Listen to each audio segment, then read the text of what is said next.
Hello दोस्तों, आज हम पढ़ेंगे पवन। तो चलिए शुरू करते हैं। लेवल 1। व्यापारिक हवाएं ट्रेड वाइंस किन अक्षांशों से किन अक्षांशों की ओर बहती है? अश्व अक्षांशों से विषुवत रेखा की ओर। नेक्स्ट।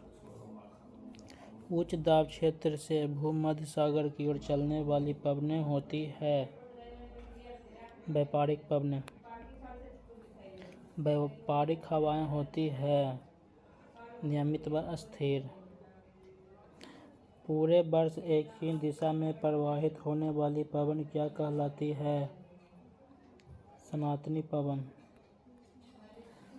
उपपोषण उच्च दाब से विषुवत रेखा निम्न दाब की ओर चलने वाली पवनें क्या कहलाती है? व्यापारिक पवनें।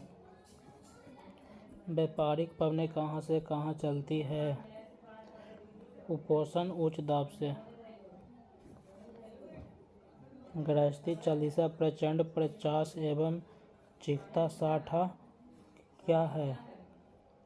दक्षिणी गोलार्ध में पश्चिमी पवनें।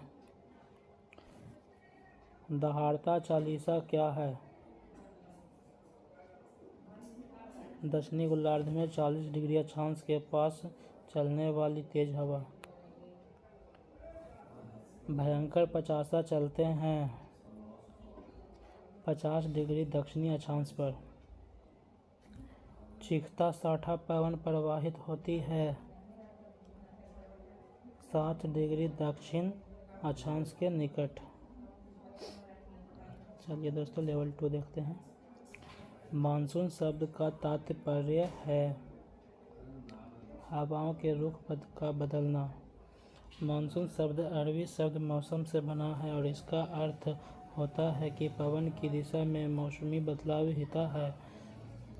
भारत की सालाना बारिश में 73% हिस्सा मानसून का है। सामान्य तौर पर यह 1 जून को केरल पहुंचता है, पर इस बार इसके 3 दिन पहले दस्तक देने की उम्मीद है। दक्षिण पश्चिम मानसून भारत में जून की शुरुआत में पहुंचता है और सितंबर तक रहता है।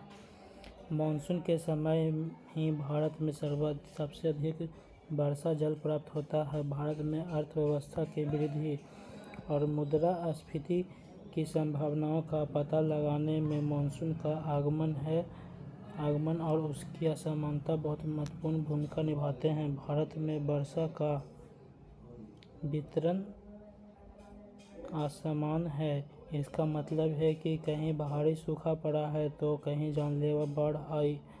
हमारा देश करीब 35% क्षेत्र वर्षा की कमी वाली श्रेणी में है, जबकि 35% सामान्य वर्षा वाली।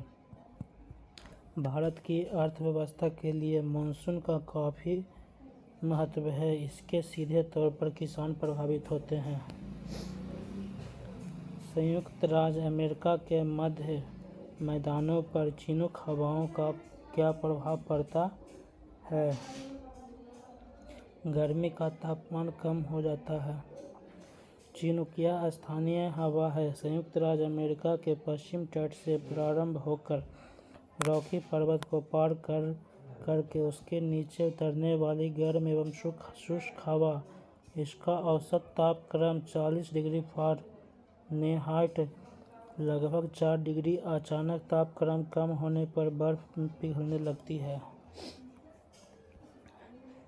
आल्प्स पर्वत के उत्तरी भाग में बहने वाली उष्ण शुष्क स्थानीय हवाओं को क्या कहा जाता है? फान। स्थानीय वायु दाब प्रवणता के कारण वायुमंडल आल्प्स पर्वत के दक्षिणी ढलानों पर चढ़ती है। चढ़ते समय इन ढलानों पर कुछ वर्षों की भी करती है, परंतु पर्वतमाला को पार करने के बाद ये पवनें गर्म पवनों का रूप में नीचे उतरती है। इसका तापमान 15 डिग्री से 20 डिग्री तक होता है, जिसके कारण यह पर्वत की हिम को पिघला देती है। इसके चारागाह पशुओं के करने योग्य बन जाते हैं और वहाँ की स्थानीय फसल अंगूरों को जल्दी पकने में सहायता करती है। चलिए आगे देखते हैं। अर्जेंटीना के पंपास क्षेत्र में उरुग्वे की ओर प्रचंड वेग से चलने वाली ठंडी हवाओं को क्या कहा जाता है? पैम्पीरा। न्यूजीलैंड में उच्च पर्वतीय क्षेत्रों से उतरने वाली गर्म एवं धूल भरी स्थानीय हवा निम्न में से किस नाम से जानी जाती है? नॉर्वेस्टर।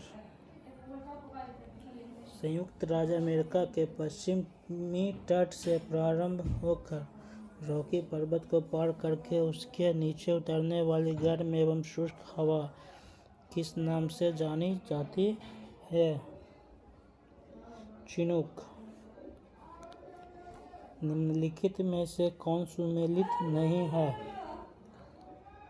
चिनूक चीन।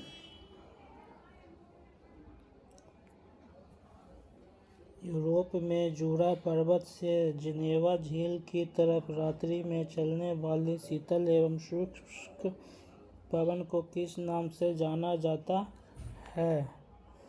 जोरान।